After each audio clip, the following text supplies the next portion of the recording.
Hello valued viewers, I hope you're all doing very well. It's late April 2025 and there are major changes coming to the way a lot of the aircraft work in DCS. The change is based around the DTC, the Data Transfer Cartridge, the initial implementation of which happened on the most recent patch. Today we're going to talk about an overview of the DTC. Why is it important? What does it mean? And then have a look at some examples of what's in DCS now. So first, what is a DTC and how is it relevant to real life and DCS? Well, imagine you're in an F-16, single player, multiplayer, doesn't really matter. You enter a mission that someone's already made and you look on your HSD screen and you can see, for instance, there are a load of waypoints that your jet has. You also see that there are threats loaded in. You remember on the HSD and an F-16 you can see the SAM rings showing you where threats are. As well as that, you go into your weapon control system area and you can see that various weapons information has been loaded up. Well, that's great, but it doesn't work like that in real life. In real life, when the pilot gets in a jet and starts it up, that information is not there. It has to be entered into the jet in relation to the mission that the pilot is about to fly. And the way it works in real life is that the information will be created in a mission planning area, added to a data transfer cartridge, physically plugged into the jet, and then loaded from the data transfer cartridge into the jet itself. And that's what we're starting to simulate now. Next, we're going to look at what the DTC includes now and what we think it probably will include in the future. At the moment, the data transfer cartridge just applies to the F-16 and the F-18. Later, it will almost certainly be added to the AH-64, the A-10C, and maybe other aircraft. It includes RWR and countermeasure data and radio communication data. In terms of what it will include in the future, we can pretty safely say it's going to include navigation points, so waypoints and steer points. It may also include multiple complete routes, a use case of which is, for instance, if you were flying a certain mission along a certain route and your mission changed for some reason, then you could have other sets of routes loaded for different missions. As well as navigation data, there will almost certainly be target data or target points. These could be used dynamically. Let's say the DTC included 20 target points. Your flight of F-16s prosecuted a certain number of those target points, but a certain number were not prosecuted. That F-16 flight could then tell a Hornet flight that's coming later which target points still had to be prosecuted by the F-18s, and that information would have come directly from the DTC from the mission planners. Also, there will be threat information, so those range rings of certain SAMs, for instance, will come through the DTC. As well as that, we speculate there will probably be rules of engagement information, probably paired up with some kind of graphics. For instance, if we are in the AH-64 Apache, the cartridge may transfer data that allows us to graphically show areas that we are allowed to prosecute, and maybe other areas where the ROE is different, where we cannot prosecute. As well as that, munitions data. So for instance, if your aircraft by default in the mission is armed with certain weapons, information regarding those weapons will be pulled through from the DTC. It's important to say that although some modern weapons, like certain smart weapons, can automatically populate themselves onto an aircraft systems, older non-smart weapons cannot, and they will require information from the DTC. As well as that, mainly regarding smart weapons, mission planners in real life can plan information regarding a certain target strike. How a smart weapon is going to hit that target, at what angle, at what speed, and what type of fusing, and so on. And that information, known as a pre-planned target, could come through on the DTC and populate a certain smart weapon. As well as that, with regards to real life, and we speculate this may be included in DCS, we're not sure, IFF. Mode 4, Mode 5 require encrypted codes that could come through on the DTC, so we'll have to see if that materializes in DCS. We also speculate the possibility of codes for secure communications. The majority of communications these aircraft use are obviously going to be encrypted, which again require codes, and that may come through on the DTC. Finally, data link connection information will be included on the DTC, codes which allow the aircraft to connect to certain data links. As well as that, there'll probably be a whole bunch of other stuff, but it's important to say what's included will change from aircraft to aircraft. Let's go and show you as it is now on first implementation. So, Mission Editor will just do it click by click so you can see exactly what I'm doing. So I've gone straight to the New Germany map because it's pretty awesome, as I'm sure you're aware. We're going to go into Berlin. We're going to go into Tempelhof here. We're going to click on the airfield and we're going to make that airfield blue. We're going to create our first plane, which is going to be an F-16, because F-16 and F-18 are what we're going to be using today and what are implemented now. We're going to put him on the runway there. We're going to make sure he is client. We're going to make sure he is an F-16. We're going to do the minimum we have to do. And we're going to tell him to be takeoff from runway. Okay, let's do that again. But for an F-18, sorry about the background noise, we're going to get an F-18 there. We're going to make it client. Client means that we can fly it as a human in single player and multiplayer.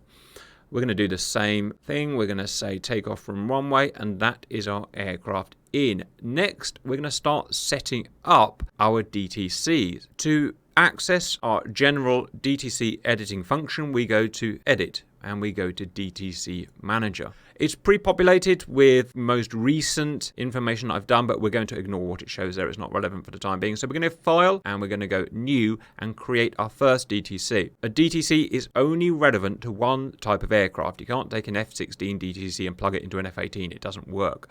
So we're going to start with the F-16 here. We also need a name. I would suggest using a name that's easy to remember and relevant. So let's just say Cap F-16 and a reference of some kind. Let's say, I don't know, 1.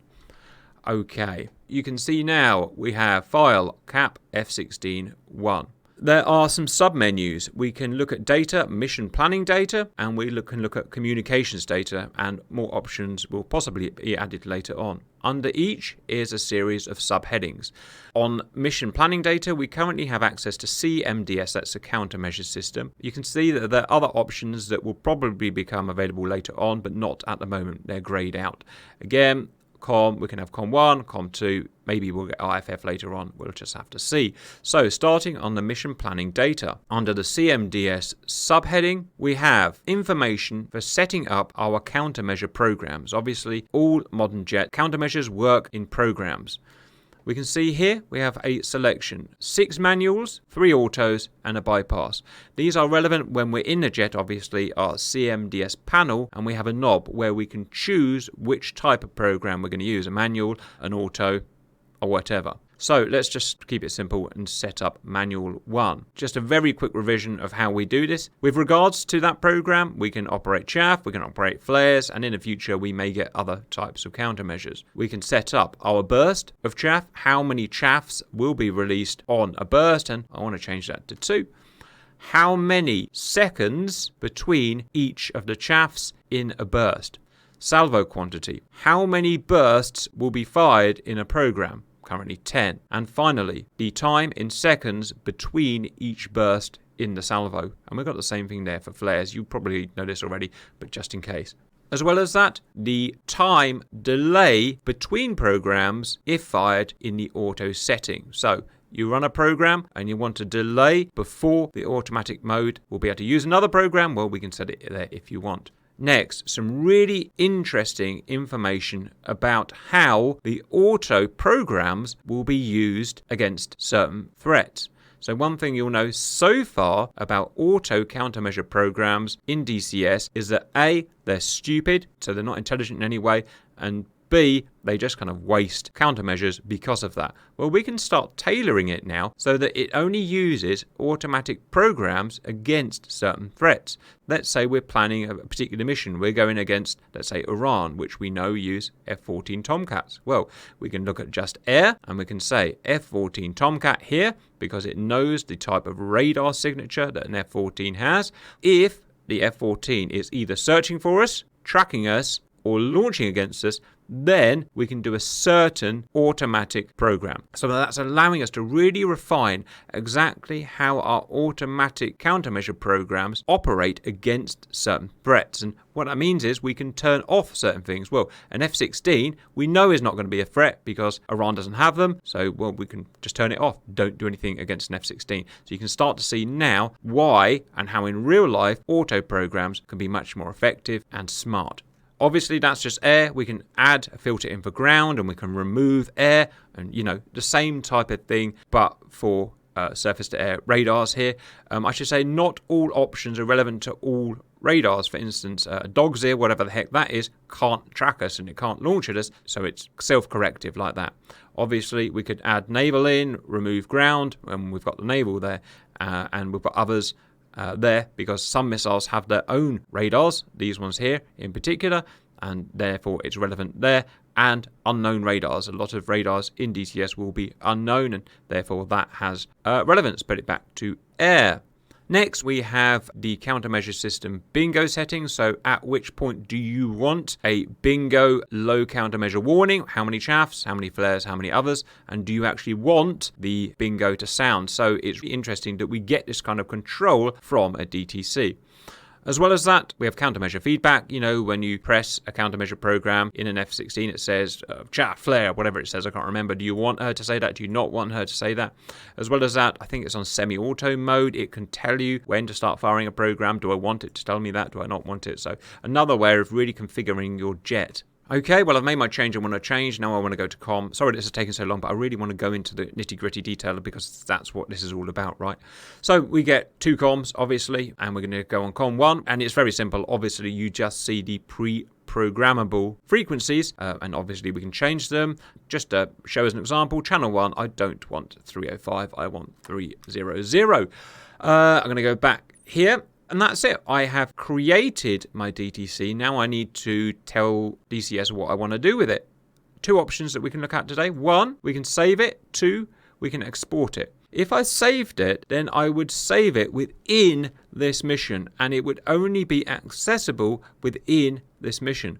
What about if I want it to be usable in a completely different mission? That's why we would export it. So let's go and have a look at both of those now.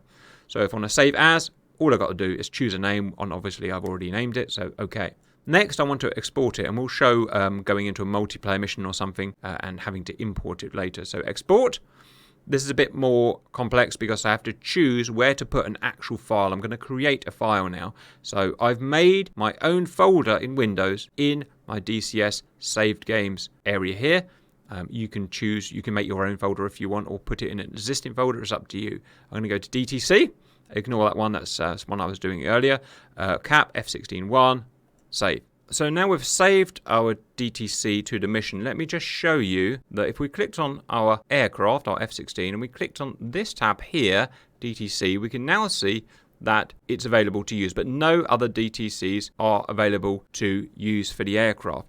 Now what we want to show is using the import function to import another DTC that I made off camera earlier on and show that we can load that into our mission.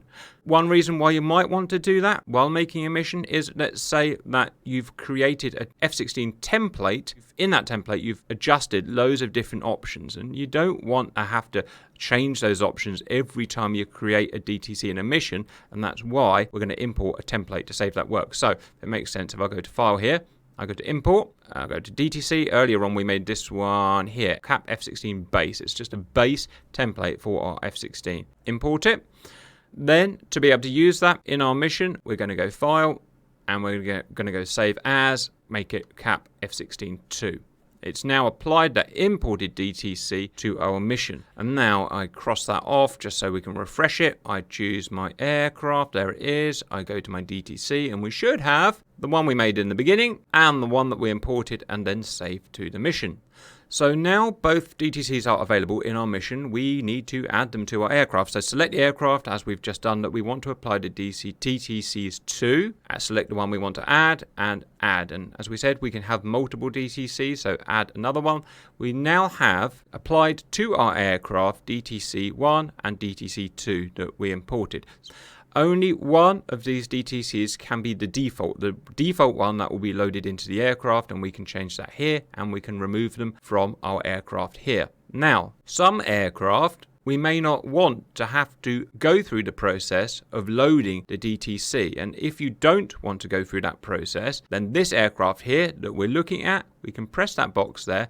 That will mean that the DTC will be automatically loaded into our aircraft when we enter the mission, single player or multiplayer. But if we want to have to simulate the DTC loading into the aircraft, then we untick it there. So default, it's unticked. We will have to manually load the DTC into the aircraft.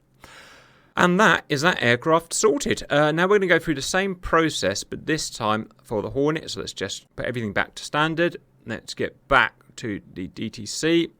We'll just do a single DTC for the Hornet because we've showed doing multiple ones. So I'm going to go File, New. It's going to be for the Hornet. I'll buzz through this as quickly as I possibly can. Same format cap. Let's just call it F-18C. Okay, different options you can see here, and different options will be added as this gets more fleshed out. We have the ALR67, which is the equivalent of the CMDS in the F-16, and we have COM again. So let's just ever so quickly make some changes. Here, I'm changing that quantity there, and in the COM 1 and COM 2 again, I'm going to change that to be there like that, and back there, and I'm going to save it relative to our mission, cap F-18-1. Okay, we're going to select our guy, which is there. Go to DTC. We've just got one to choose from. Add it. It's default, and we'll leave it unticked, so we do have to manually load the DTC information into the jet. And that's it. That shows our functionality from the mission editor, at least, that we have at the moment. Next, we obviously need to jump into game. So let's literally just go save, press the green button, and off we toot. And we're in. Let's start with F-16, and let's go OK. Now, the first time we load into this jet, we're going to be given this option here of Open DTC. We press that, it takes us through to our kind of mission editor here, and it allows us to select and or configure our DTC. So at this point, the default DTC, which is this guy here, it's simulated that it has physically put that DTC into the jet, although the data has not actually been transferred yet. But what if you realize at this point you want to change to a different DTC? Well, you can go here and you can select 2 and you can click load. And what that will do is essentially simulate plugging number 2 DTC, which is like a plastic cartridge, into the jet. But again, it will not transfer the data across. As well as that, we've got a second chance here to change any data in the DTC as well. Let's just start with number, in fact we don't need to do anything. It's already plugged in data cartridge 1. Okay, and let's fly. Let's let everything just load up for a second. There's another way of accessing that menu. Once we're in, we just press the communications menu. You can see the wording at the top here. Parent menu, ground crew, DTC interface, show, and it just brings us back in here. So again, if we want to make a change at some point, then we can change it here. We can load a physical different cartridge into the jet. In real life, if I just move my arm, you can see the DTC would be plugged in that module there. So we can imagine it's plugged in and it's ready to go. Next, we want to transfer the data from the cartridge into the jet. Before we do that, let's just load up our COM1 here, and we can see that our preset 1 is 305. And that will allow us to prove that our data has been transferred. To start the transfer, we're going to press DTE menu here. It's important to say that each aircraft will have its own process of transferring the data. We can either load separate categories of data, as you can see around here, or we can load all categories of data, and we're going to do that now. I'm going to press load, and it's going to cycle around these guys here and load each category. Why may you want to load just one category? Well, let's say in real life, maybe you loaded the entire cartridge, but one of the categories failed to load. Let's say the data link failed to hook up for some reason. Well, you can go back and just do the data link area. If you don't like the program that Simba created for you for your countermeasures, you could load your own personal one. Yes, right. That's interesting. I hadn't thought about that. Note, it's got the name of the DTC cap F-16-1, so you know which one you're loading. Okay. Let's just prove to ourselves that it's worked, and it has. The preset frequency 1 is now 301. And let's just quickly show that we can load the other one in, or at least plug it into the aircraft. So ground crew, DTC interface, show, Copy. get it there, load, cross off, and then if we look in our DTE page, you can see cap F-16C, and we can load bits of it, or we could transfer the whole thing. You probably noticed I'm stumbling over my terminology when doing this. Load, transfer, because DTC is new to me as well. I'm trying to figure out what is the best terminology for it. That's as far as we're taking the F-16, because that's as much as we have to show at the moment. Next, we need to repeat the process in the Hornet. So choose slot, Hornet, load up, let it load, let the cockpit load in fully. I'm going to open my DTC, check that my default is loaded, and it is. Cross that off. Fly in. We'll just streamline this one quickly. Let the cockpit load up. Interestingly, the actual cartridge for the Hornet is behind the seat, kind of out of view, unlike the F-16 for whatever reason. Another interesting thing is that the data cartridge, once it's physically plugged into the jet in real life, will stay in the jet for the mission, presumably in case they need to either get more information from it, or, here's an interesting fact, along the mission you can actually transfer information from the jet back to the cartridge for later review, like the position of an enemy that you uncover, for instance. So that's very interesting. So read and write. Okay guys, we're going to go to menu, we're going to go to menu again, we're going to go to mummy. If anyone knows what mummy stands for, please let me know. It's the same thing. We get a whole bunch of different options that we can load in. Unlike the F-16, we cannot load all at once. I don't know why that is, and I don't know if that will be added in, but at the moment, you have to load things in separately. It's pretty easy anyway, so I'm going to go ALR67, which is the countermeasures. Once it's boxed, it's loaded, and COB. That's all we can do at the moment. And that's it. And if I try and remember how to use the radio in this, I got that, don't I? Let me just try and remember how to do it. There we go, 300. That's what I must have set for the Hornet.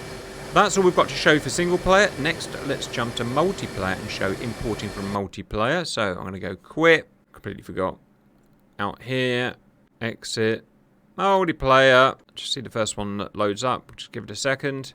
There we go. That one, we go in that one a lot. In we go. I am now a client in a mainstream public server. I'm going to go to blue, join. Look for an F-16, hot, load there, briefing, go in, make sure my throttle is back, and it is. I go comms menu, I go other, I go previous menu, I go ground crew, I go DTC interface, show, I go to file, sorry about the noise in the background, I go import, I go DTC, it doesn't really matter for now, but let's just say that one there. Okay. Note how this box is empty. We believe that's a known bug. It will show the name, obviously, of the DTC when it's fully working. I'm going to go load it. I'm going to go out. Just repeat the same process, obviously. I'm going to go check my Con 1 just to make sure it loads properly. It's just a good little way of sanity checking to make sure it's loaded in. I'm going to go DTE and load everything. I'm just going to sit and wait. And you can see it's loaded in okay. One little note is, while it's loading the different things, it's probably a good idea just to sit and wait and not do anything until it's fully loaded, because, well, you can imagine the kind of mess you can get yourself into if you interrupt DTC transfer. And that, viewers, is everything we know about DTC at the moment. It's going to expand, and I'll try to keep you updated as it does. Thanks for my guys for actually teaching me all this stuff. I hope that was useful, and bye-bye!